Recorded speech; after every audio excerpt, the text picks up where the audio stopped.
Vamos a la historia del día. Vamos a hablar nada más y nada menos que de Albert Einstein. Pero vamos a hablar el Einstein joven hasta que gana el premio Nobel y hasta incluso que sucede su primer divorcio. Dejaremos para una segunda parte aquellas otras cosas importantísimas de Einstein a partir del premio Nobel. Pero vamos a hablar hasta ese momento. Vamos desde el principio.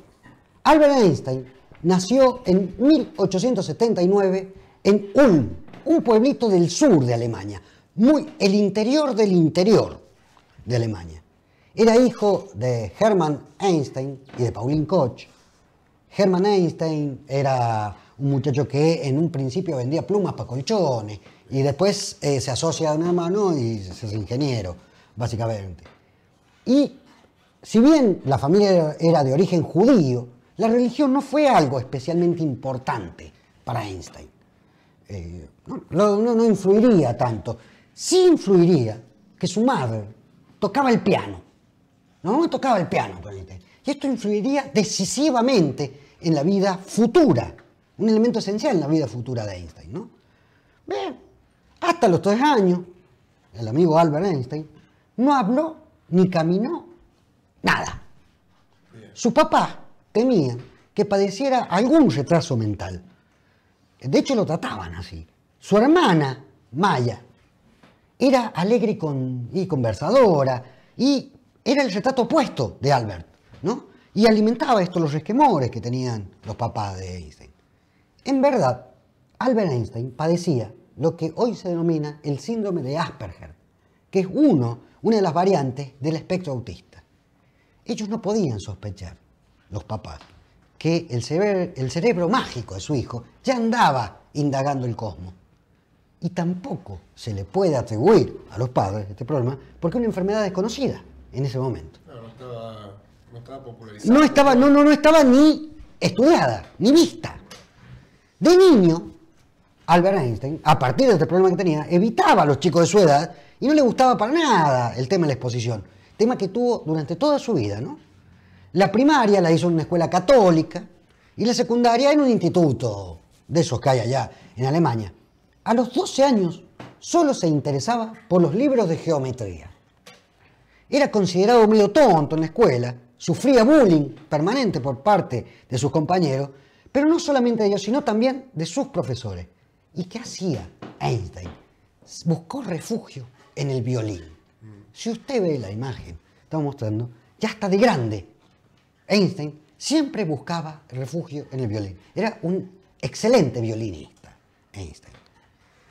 Ya en la secundaria, cuando cumplió 15 años, que se le sacaba una foto, un retrato a los niños, en ese momento los niños de pantalones cortos, de ese momento, un profesor llamado Joseph Dengerat le aseguró a Einstein que no lograría nada en la vida.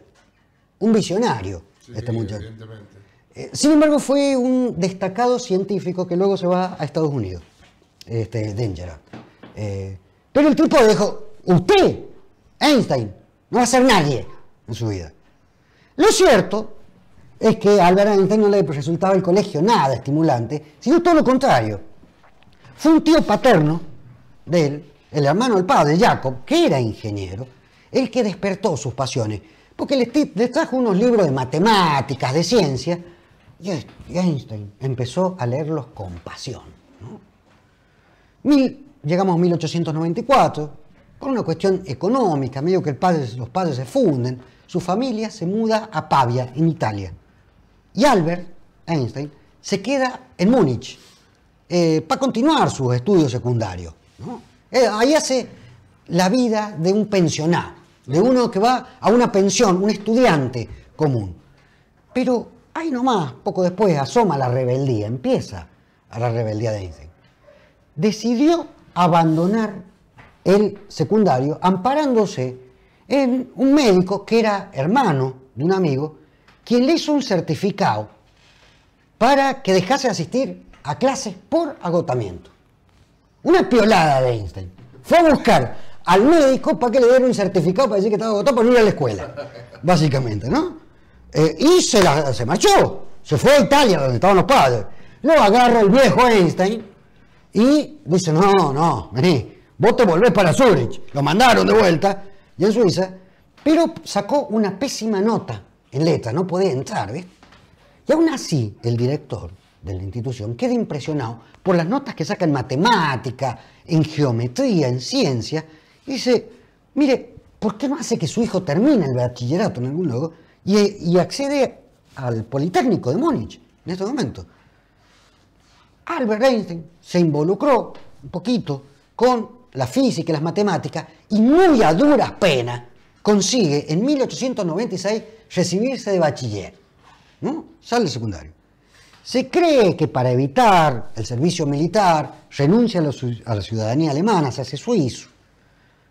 Comienza a estudiar en la Escuela Politécnica de Zúrich, ahí donde le había dicho tu director. Sí. La Escuela Politécnica de Zúrich ha dado 24 premios Nobel en física, en ciencia, en realidad física, algunos pocos en química y uno que otro en medicina. Ahí se va a estudiar Albert Einstein. 1896, entra Einstein. Una clase de física compuesto por 6 alumnos. Uno era una mujer, una sola mujer. Ahí le conoció a Mileva Marvik, que era compañera de clase y era oriunda de Serbia, pero también del interior de Serbia. Hay un pueblito perdido en Serbia, que ahí lo tenemos en la foto. Era feminista y de izquierda, esta Mileva, pero era brillante matemática. Y sin embargo fue muy resistida por los papás de Albert Einstein. Detestaban a esta joven serbia. Estaban convencidos que arruinaría a su hijo y que lo haría fracasar en la vida. Vamos a ir adelantando algo. Esta Mileva Marvik es quien hace con Albert Einstein, en una de esas noches de insomnio, creen entre los dos la teoría de la relatividad. Bien. Miren, no solamente se equivocaba aquel profesor de Einstein, sino los papás de Einstein. Habían varios equivocados en esta historia. Pero no obstante, los enamorados, Albert Einstein y Mileva, se reciben juntos de la Escuela Politécnica de Zúrich en el año 1900. 4 años. Duró lo que era en ese momento la licenciatura en física y en matemáticas, ¿no? Primer promedio, Albert Einstein. Segundo promedio, Mileva. 1902, Mileva vuelve a su hogar en Serbia y pasaba algo, estaba embarazada. La intención de ella era dar a luz allá en Serbia a su bebé, pero para la época un hijo ilegítimo constituía un verdadero escándalo, ¿no? Además estaba el hecho de que la mamá de Einstein les hacía la vida imposible, se oponía a la relación. Se le atribuye a la mamá de Einstein haberle dicho a su hijo: ella es un libro como tú, pero tú necesitas una mujer. Su madre se oponía a la unión con Mileva, no la apreciaba a su nuera, principalmente, que era Pauline, la mamá, vamos a mostrarlo en la imagen, porque no era judía y no era alemana, ¿no? Y también porque era unos añitos mayor que Einstein, era 5 o 6 años mayor que Einstein. No la podía ni ver. Pero con el tiempo esta tensión se puso muy grave y fue tal que la mamá de Einstein, Pauline, termina perdiendo totalmente la relación con Albert Einstein. Y Einstein también con ella. Cuando la madre se queda viuda, muere el padre de Einstein, Einstein no quería hacerse cargo y la mandó como ama de llaves de una familia rica conocida por Einstein. También perdió el contacto con sus nietos. O sea, no se pudieron ver más. No tenía vínculo alguno. O sea, la mandó a la madre como ama. A la madre como ama de llaves en lugar de hacerse cargo, ¿no? Durante el embarazo, a la distancia que tenía Mileva, Albert Einstein le prometió a Mileva que iba a ser un buen esposo. Pocas semanas después, antes del parto de su primera hija, estaba viviendo Albert Einstein en Berna, en Suiza, ¿no? Estaba ahí. Se ganaba el sustento como Albert Einstein daba clases particulares de física y de matemáticas. No tenía trabajo. Iba casa por casa y daba todas esas clases. Luego sería profesor de la Universidad de Berna. Pero por esos años daba clase. Y estaba muy entusiasmado porque iba a entrar. Le había surgido una posibilidad. de empleo como empleo público en la Oficina Federal de la Propiedad Intelectual, allá Berna. O sea, estaba entusiasmado porque iba a conseguir un trabajo con estabilidad, iba a ser empleo público. Y porque esto le daría estabilidad a la pareja, ¿no? Pero para alguien que buscaba convertirse en un respetado empleado público, el tener una hija sin estar casado podía ser una mancha fatal para siempre. Y quizás por estos motivos se sepa tan poco de esta parte de la vida del científico. Finalmente, la beba nació en 1902 en un pueblito que se llama Novi Sad, en Serbia, al norte de Serbia. Y la llamaron Eliezer. Así la llamaron a la bebé. Desde septiembre, esto pasó en 1902, desde septiembre de 1903, no se supo más nada de la pequeña. Pero ¿qué pasó con esa bebé, Eliezer? Hay dos teorías al respecto. Una dice que fue dada en adopción a unos parientes de Mileva, la madre.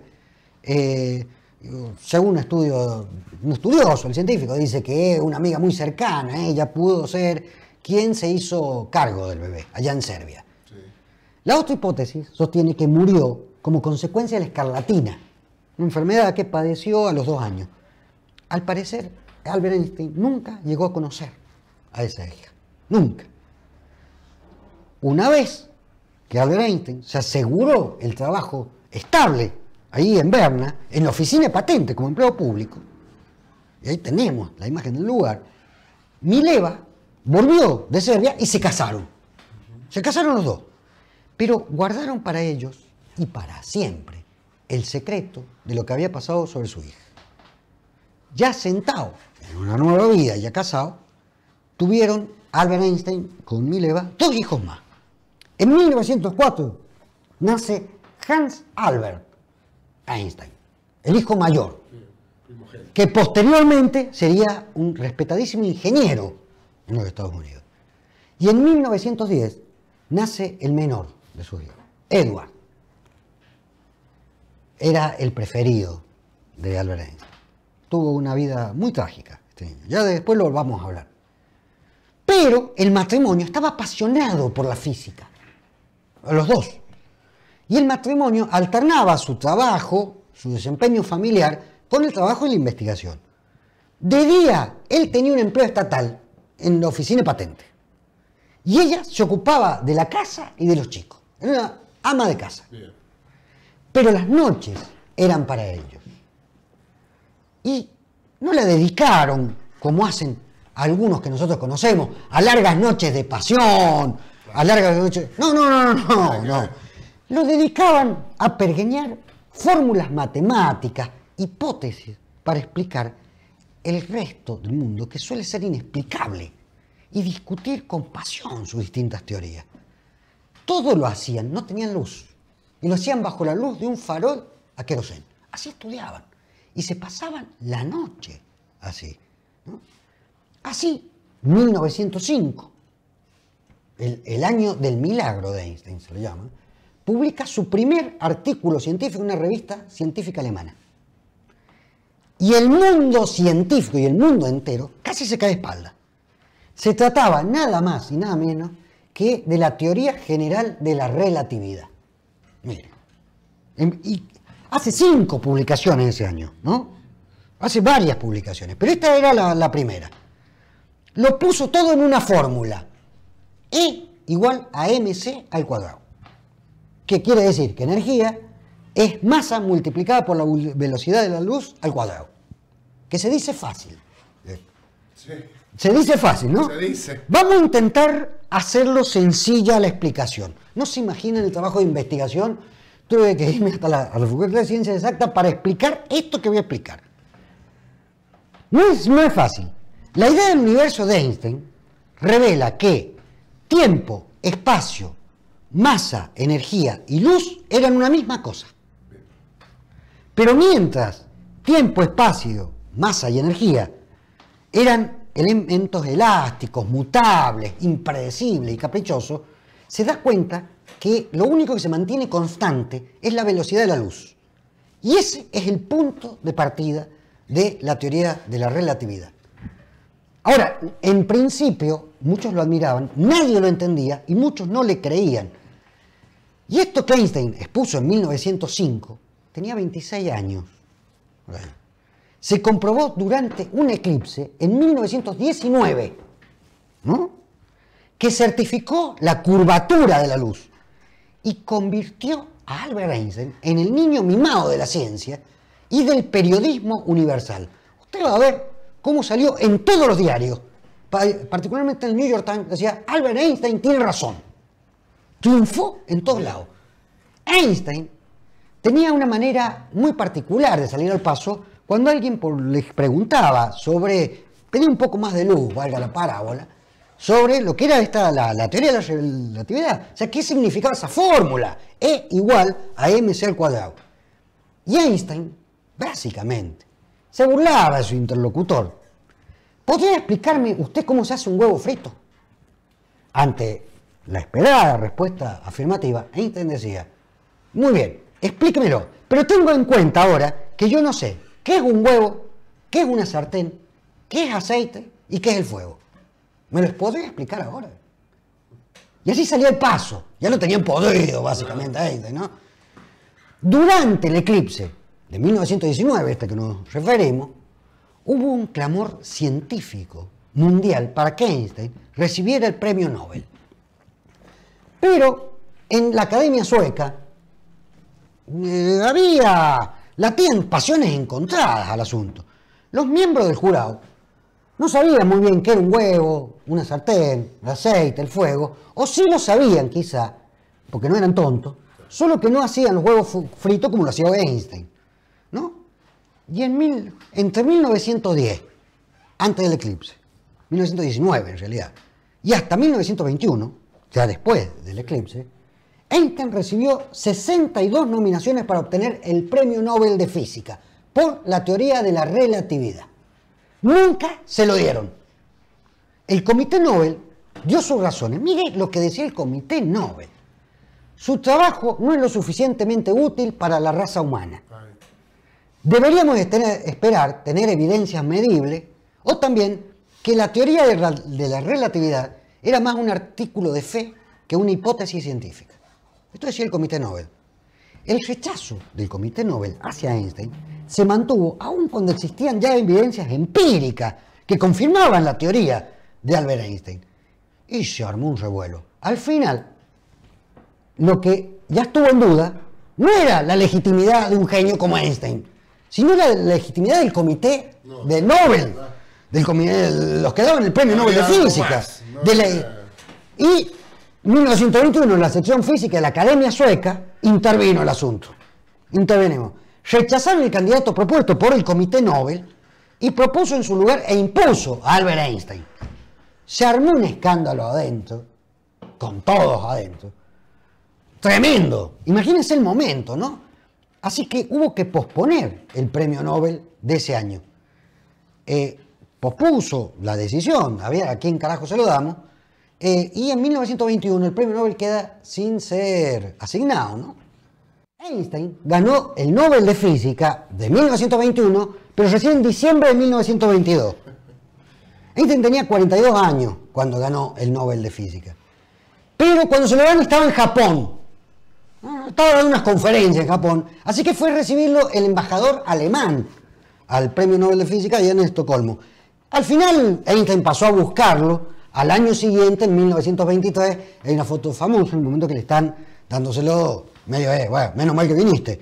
Tenían miedo que no fuese. Mira el escándalo que logró. Sí, claro. Tantas veces se lo habían negado que... Claro, pero no lo ganó por su teoría de la relatividad como cree casi todo el mundo, sino por sus servicios a la física teórica y en especial por el descubrimiento de la ley del efecto fotoeléctrico.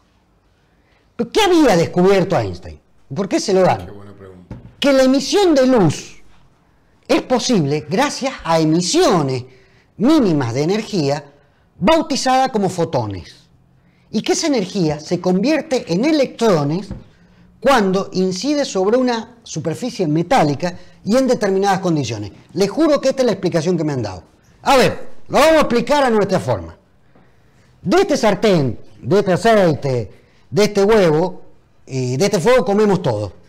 Cada vez que nosotros pasamos por una puerta, atravesamos una puerta de un shopping y un rayo invisible de luz hace que la puerta se abra, lo que hacemos en verdad es celebrar el premio Nobel de Física de Einstein. Toda esa explicación que le doy es eso. Inventó eso, prácticamente. Hay apenas una anécdota, vamos diciendo, en realidad se puso a estudiar esto en función de del autismo, del Asperger que tenía, le molestaba muchísimo la luz. Y empezó a investigarlo. Mire de dónde vienen las cosas, por qué le llamó la atención empezar a investigar este tipo de cosas. Muy bien, pero mientras todo esto iba sucediendo, Mileva se sentía la esposa cada vez más sola. Y en una carta que escribe a una amiga, de lo cual tenemos incluso los originales en foto, dice: ahora es el mejor de los físicos y le rinden muchos honores. Con toda esta fama, tiene muy poco tiempo para su esposa.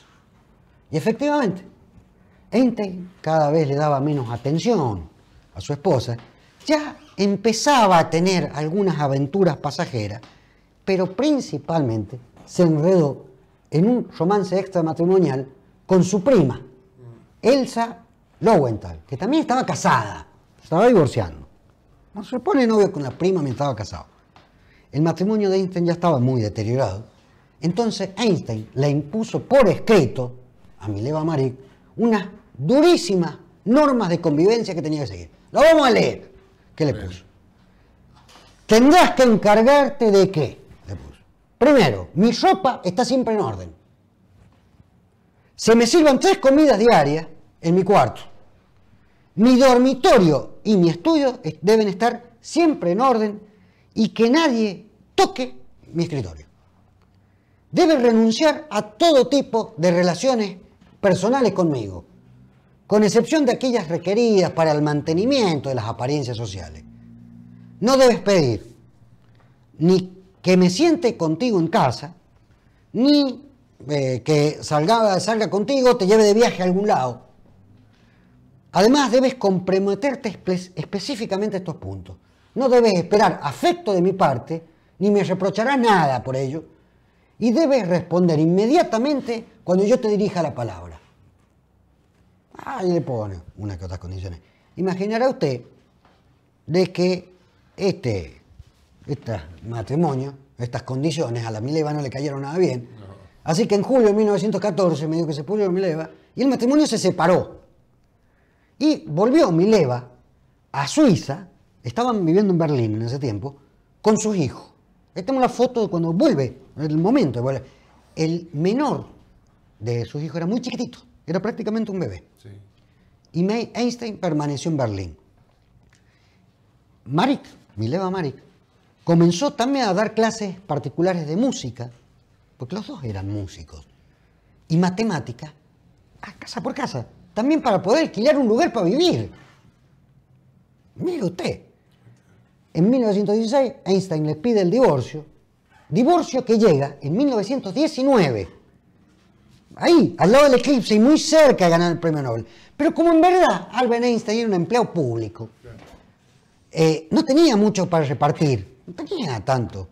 Así que Einstein le hace una propuesta. Dice, si yo gano el premio Nobel, todo va a ser para vos. Propuesta en el juzgado de familia, ¿eh? Le tenían fe, che. Le tenían fe. La esposa le tenía fe. Y así fue. Einstein gana el premio Nobel en 1922, $1 millón a números de hoy, básicamente, y no recibe un solo centavo del premio. ¿Eh? Todo se lo da a su ex esposa, Mileva Maric. Con eso ella compra 3 casas, una de ellas justo al frente del Politécnico de Zúrich, ahí donde se habían recibido, sí. ¿No? Y con eso pasa el resto de su vida. Einstein ya estaba de novio y estaba a punto de casarse con su prima. Hasta aquí llega la primera parte de nuestra historia. Nunca sabemos si tendremos que mandar al cielo o al infierno a alguien cuando estamos hablando de la mitad de la vida de una persona.